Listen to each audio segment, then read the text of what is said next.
Politics now. New Jersey Governor Chris Christie picking up a key endorsement from the state's biggest newspaper.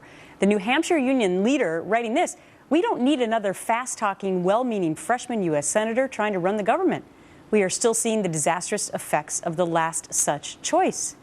Other candidates have gained public and media attention by speaking bluntly, but it's important when you are telling it like it is to actually know what you are talking about. Chris Stirewalt is Fox News digital politics editor and the author of Fox News First, and he joins me now. Wow, it's a bit of a zinger. This endorsement of Chris Christie is zinging, a bunch of other candidates at the same time. Is this going to help the governor in the state of New Hampshire? Well, in a real practical sense, no, in the sense that this newspaper, I don't believe in any recent memory, has ever picked the winner for its state. And newspaper endorsements don't matter that much. But what it does do is create signs of life in a campaign that needed some. And it gives him something to take to donors, take to supporters and others to say, hey, the road's not over. Right. We have some moves to make here. And New Hampshire is, of course, Chris Christie's hope. His hope, much like John Kasich and Jeb Bush, who are similarly situated as he is, which is a long way from the nomination. All three of them say that they could make a goal line stand in New Hampshire in February and then rocket into relevance and for the rest of the hunt. And this helps him make that argument. It's interesting when you read through the full endorsement, it says the positives for Christie are that he has worked across the aisle, that he was elected twice in a blue state of New Jersey, that he has a wide range of experience, that he knows how to prosecute terrorists because that's what he did before he was governor.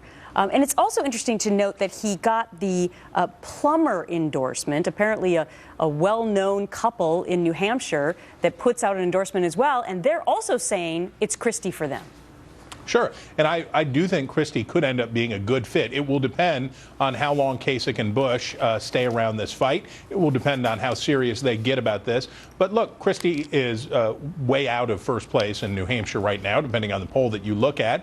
But yeah, he is somebody that I think could do something good there. The one I would still keep watching in New Hampshire, though, Carly Fiorina, is built for that state in a lot of ways. And she is somebody that Christie's going to have to be thinking about as he moves forward. Interesting. And of course, Donald Trump is still on top of all of the polls in New Hampshire. Okay, so let's get to the power index for 2016. Who's up? Who's down? You still have Ted Cruz at the top spot. Marco Rubio stays at number 2. Carly Fiorina, who you just mentioned, moves up 1 spot to number 3. And Donald Trump slides down 1 to 4. Why?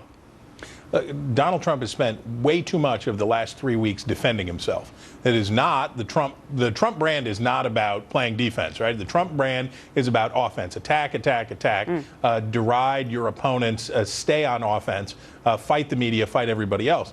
Well, he has spent too much time. He's defended his claims about seeing thousands of Muslims dancing in New Jersey in celebration of 9/11. He spent too much time on that. Then he had to spend too much time fighting with the reporter whose physical impairment he mocked accurately. Trump says he accurately mocked the physical impairment accidentally, that he didn't know that he was doing this apt impersonation, but that it was coincidence. Reporter says, I've known you for 20 years. Yeah, you knew what you were making fun of when you made fun of me. So he had that. And now today we've got the black pastors that his campaign said we're going to endorse him. They said we're not endorsing, and it's back and forth and fighting.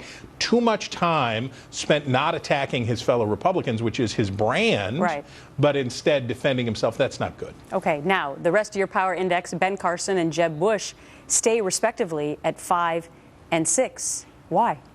Because it's a long way to the barn from where they both are. Now, that's not to say that it couldn't happen for either of them. But right now, Ted Cruz is just sitting in the catbird seat. Rubio is right behind him. But the two of them right now are shaping up as the guys who have the gut. We are 2 months precisely today from the Iowa caucuses.